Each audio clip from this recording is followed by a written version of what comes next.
Romalılara məktub. 8-ci fəsil. Həyat verən ruh. Deməli, indi Məsih İsa'da olanlara heç bir məhkumluq yoxdur. Çünki həyat verən ruhun qanunu səni günah və ölüm qanunundan Məsih İsa vasitəsilə azad elədi. Beləcə, cismani təbiət üzündən gücsüz olan qanunun eləyə bilmədiyini Allah elədi. Öz oğlunu günahlı cismin bənzərində günah qurbanı olaraq göndərib, günahı onun cismi ilə məhkum elədi ki, qanunun ədalətli tələbləri artıq cismani təbiətə görə yox, ruha görə həyat sürən bizlərdə yerinə yetsin.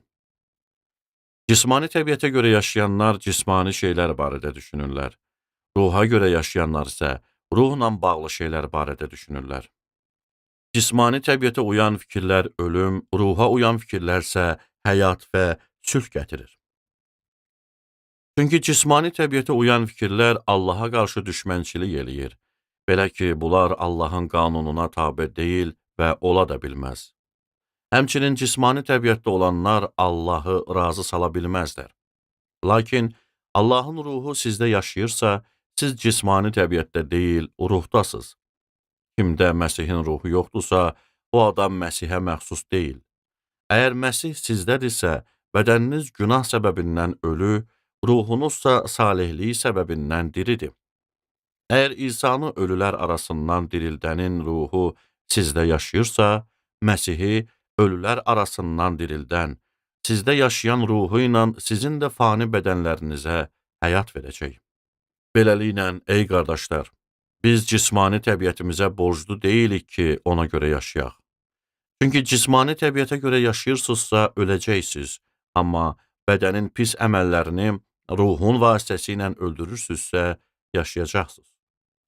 Allahın ruhu ilə yönəldilənlərin hamısı Allahın oğullarıdır.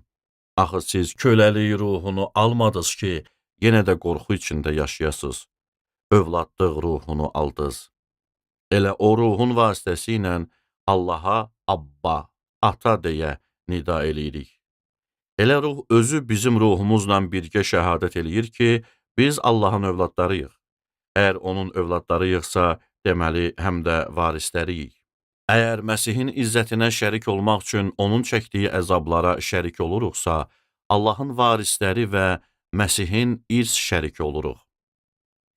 İzzətli gələcəyimiz. Belə düşünürəm ki, çəkdiyimiz indiki əzablar bizə zahir olacaq izzətlə heç müqayisəyə gəlməz. Yaradılış Allahın oğullarının zahir olmasını böyük həsrətlə gözləyir. Çünki yaradılış öz iradəsi ilə deyil, onu təslim eləyənin iradəsi ilə puştuğa təslim edildi. Amma ümid vardı ki, yaradılış özü də çürüməyə əsir olmaqdan xilas olub, Allah övladlarının izzətli azadlığına qovuşacaq. Çünki bilirik ki, bütün yaradılış indiyəcən birlikdə inildiyib, doğuş ağrısı çəkir. Ancaq təkcə yaradılış yox, ruhun nübarını alan biz özümüz də övladlığa qəbul olunmağımızı, yəni bədənimizin satın alınmasını gözləyərək içimizdə inildiyirik. Çünki biz ümidlə xilas olduq. Amma gözə görünən ümid deyil. Axı kim gördüyü şeyə ümid eləyər? Amma görmədiyimiz şeyə ümid eləyəndə onu səbrlə gözləyirik. Beləcə, ruh da bizə zəif olarkən kömək eləyir. Biz nə üçün və necə dua eləmək lazım olduğunu bilmirik. Lakin ruh özü dillə deyilməyən ahlarla vəsadətçilik eləyir. Ürəkləri sınayan Allah da ruhun nə düşündüyünü bilir. Çünki ruh Allahın iradəsinə görə müqəddəslər üçün vəsadətçilik eləyir. Biz bilirik ki, hər şey birlikdə Allahı sevənlərin, onun məqsədinə görə çağrılanların xeyrinə işləyir. Çünki Allah qabaqcadan tanıdığı adamları öz oğlunun surətinə uyğunlaşmaq üçün əvvəlcədən təyin elədi ki, o, çoxlu qardaş arasında ilk doğulan olsun. Əvvəlcədən təyin elədiyi adamları da çağırdı. Çağırdığı adamları da salih saydı. Salih saydığı adamları da izzətləndirdi. Məsihin məhəbbətindən bizi kim ayıra bilər? Bəs bunlar barədə nə deyə bilərik? Əgər Allah bizimləndirsə, kim bizə qarşı dura bilər? O öz oğlunu belə əsirgəməyib, onu hamımızın uğrunda ölümə təslim elədisə, onunla birgə bütün şeyləri də bizə lütf eləməyəcəkmi? Allahın seçdiyi adamları kim ittiham eləyə bilər? Onları salih sayan Allahdır. Məhkum eləyən kimdir?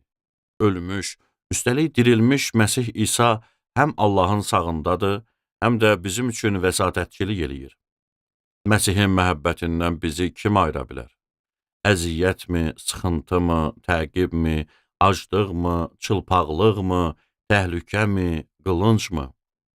Necə ki yazılıb, biz gün boyu sənin uğrunda öldürülürük, qurbanlıq qoyunlar sayılırıq. Lakin bizi sevənin vasitəsilə bütün bunlarda tam qələbə qazanırıq. Çünki əminəm ki, nə ölüm, nə həyat, nə mələklər, nə başçılar, nə indiki, nə də gələcək şeylər, nə qüvvələr, nə ucalıq, nə dərinlik, nə də başqa bir məxluq bizi Rəbbimiz Məsih İsa'da olan Allah məhəbbətindən ayırmağa qadir olmayacaq.